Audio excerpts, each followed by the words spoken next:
विशाल भाई, अभी हम सिट्रॉन की तीनों नई एक्स वर्जन की कार्स देख के आए। तो मैं आपसे थोड़ा जानना चाहता हूँ कि आपका C3X के बारे में क्या फीडबैक है, नया जो वर्जन आपने देखा। लोगों की दिक्कत रहती थी कि भाई फीचर्स कम है, फीचर्स कम है। हाँ। चलो भाई फीचर्स का प्रॉब्लम भी सॉल्व कर दिया हाँ। आपको यहाँ पे। एडिशन बहुत ही सही लग रहा है इसके अंदर।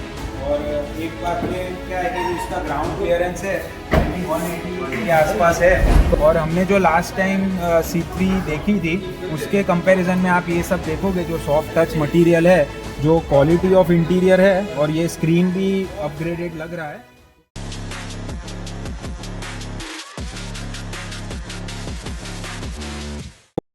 अभी हम देखने आए हैं C3 का X वर्जन, जिसको छोटा पैकेट बड़ा धमाका बोलते हैं। तो हमारे साथ चिराग भाई है, वो थोड़ा बताएंगे कि जो लास्ट C3 था उसके बाद X में क्या क्या अपग्रेड्स है इसके अंदर। अपग्रेड्स के सर एक्सटीरियर से बात करूँ तो आपको एलईडी प्रोजेक्टर फॉग लैंप्स देखने मिल जाते हैं। अभी पैसिव एंट्री मिल जाएगी, पुश स्टार्ट बटन दे दिया गया है। ऑटोमेटिक वर्जन्स में आपको cruise control with speed limiter देखने मिल जाता है।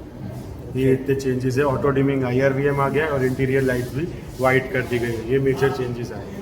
ओके, और अभी क्रूज कंट्रोल आ गया है इसके अंदर। Cruise control with speed limiter है, top end auto variant. Okay, nice. देखो आप ये ब्लैक कलर में देखो, पूरा प्योर ब्लैक एडिशन बहुत ही सही लग रहा है इसके अंदर।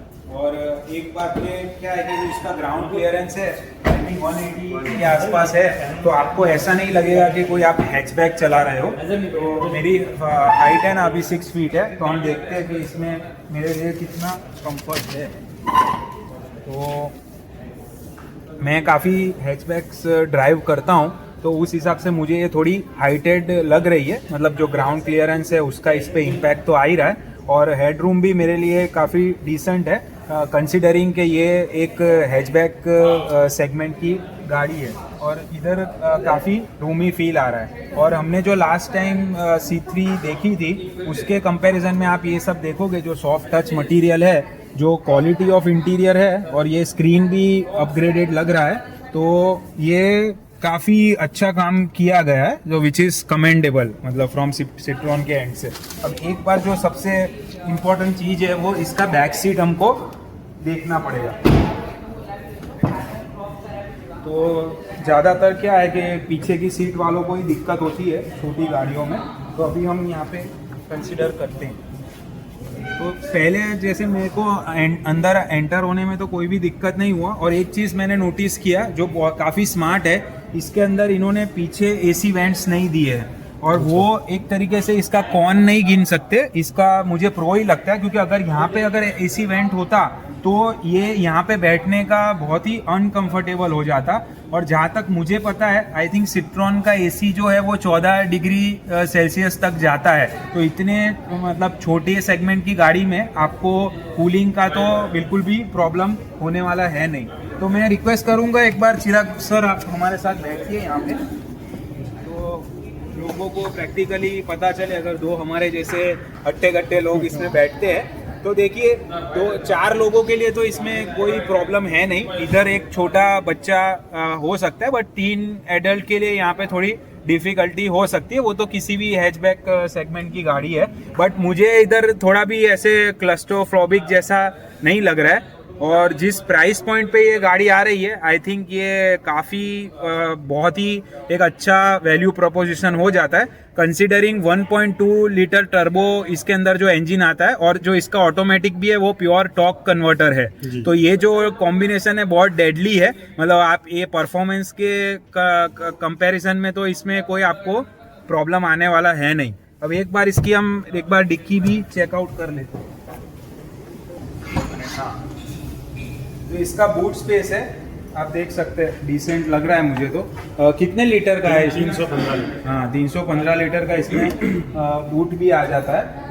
तो ओवरऑल काफ़ी पेपी लग रही है मुझे गाड़ी। अगर एक स्मॉल फैमिली के हिसाब से आप अगर कंसिडर करो तो मेरे हिसाब से तो इसको थम्स अप है। और बिल्ड क्वालिटी भी मुझे इसमें ऐसी कोई दिक्कत आई नहीं। अभी इसका ऑफिशियल रेटिंग तो नहीं आया, बट अभी सिट्रॉन की दोनों गाड़ियाँ, ए बसाल्ट को 4 स्टार और जो एयर क्रॉस है उसको अभी 5 स्टार रेटिंग मिल गया है। तो आई डोंट थिंक कि इसको भी अब कोई ऐसा सेफ्टी के रिलेटेड कोई दिक्कत होगा। विशाल भाई, अभी हम सिट्रॉन की तीनों नई एक्स वर्जन की कार्स देख के आए, तो मैं आपसे थोड़ा जानना चाहता हूँ कि आपका C3X के बारे में क्या फीडबैक है, नया जो वर्जन आपने देखा। हाँ, C3X मुझे काफी पहले से इम्प्रूवमेंट लगी गाड़ी में।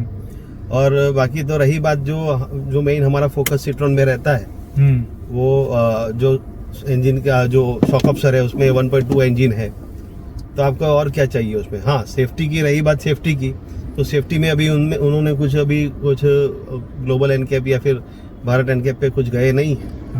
उनका तो जो अभी उनका, एयरक्रॉस को 5 स्टार रेटिंग मिला है और बसाल्ट का भी 4 स्टार है। तो आई थिंक अभी कंपनी ये C3 को भी भेज के इसका भी कुछ ना कुछ अच्छा रेटिंग निकाल ले तो बेटर है। आई थिंक वो उससे इसके सेल्स पे भी बहुत इम्पैक्ट रहेगा। और मेरे हिसाब से अभी हैचबैक में ये एक पावर हैच की तरह काम कर रही है, क्योंकि 1.2 टर्बो और अगर आप ऑटोमेटिक कंसीडर करो तो टॉर्क कन्वर्टर का जो कॉम्बिनेशन है उसके साथ जो सिट्रॉन का जो ग्राउंड क्लियरेंस और जो सस्पेंशन सेटअप है, तो आई थिंक ये एंथुसियास्ट के लिए एक बहुत बढ़िया ऑप्शन बन रहा है अपडेट्स के बाद। अब तो उसमें फीचर्स की भी कोई कमी नहीं है। रही बात जो इंजन में पावर जनरेशन की रहती है और जो आपको प्लेजर देता है, जो मेन हमारा फोकस रहता है कि भाई कार ले तो फिर अपने को लगना तो चाहिए कि कार ड्राइव कर रहे हैं। सही बात तो है। ये जो सिट्रॉन का जो इंजन है मुझे लगता है बेस्ट इंजन है। और कार का जो भी डायमेंशन हो आपका, क्योंकि इंजन तो सेम ही लगभग है बसाल्ट में और उसमें एयरक्रॉस में, तो उस हिसाब से ऐसा नहीं लगता कि इंजन के हिसाब से थोड़ी गाड़ी में फर्क लग रहा है, जो ड्राइविंग प्लेजर में अपने को कमी आएगी, ऐसा मुझे नहीं लग रहा है उसमें। और अभी GST कट्स के हिसाब से आई थिंक ये जो इसका टॉप एंड वेरिएंट भी आपको 10.5-11 के बीच में पड़ रहा है विथ ऑटोमेटिक फुल्ली लोडेड गाड़ी। तो वो हिसाब से 360 डिग्री कैमरास भी अब तो आ गए हैं। आई थिंक बहुत अच्छा ऑप्शन। जो लोगों की दिक्कत रहती थी कि भाई फीचर्स का चलो भाई फीचर्स का प्रॉब्लम भी सॉल्व कर दिया आपका यहाँ पे। तो बहुत सारा इम्प्रूवमेंट किया है और प्राइस भी आपका पॉकेट फ्रेंडली है। तो मैं सोचता हूँ जा सकते, एक बार कंसीडर कर सकते। मगर रहा सवाल जो मतलब स्टैंड का गाड़ी की, तो जो एयरक्रॉस है C3X एयरक्रॉस है, तो वो 5 स्टार आ गई है। तो मैं बोलता हूँ कि भाई सेफ्टी में जाइए आप।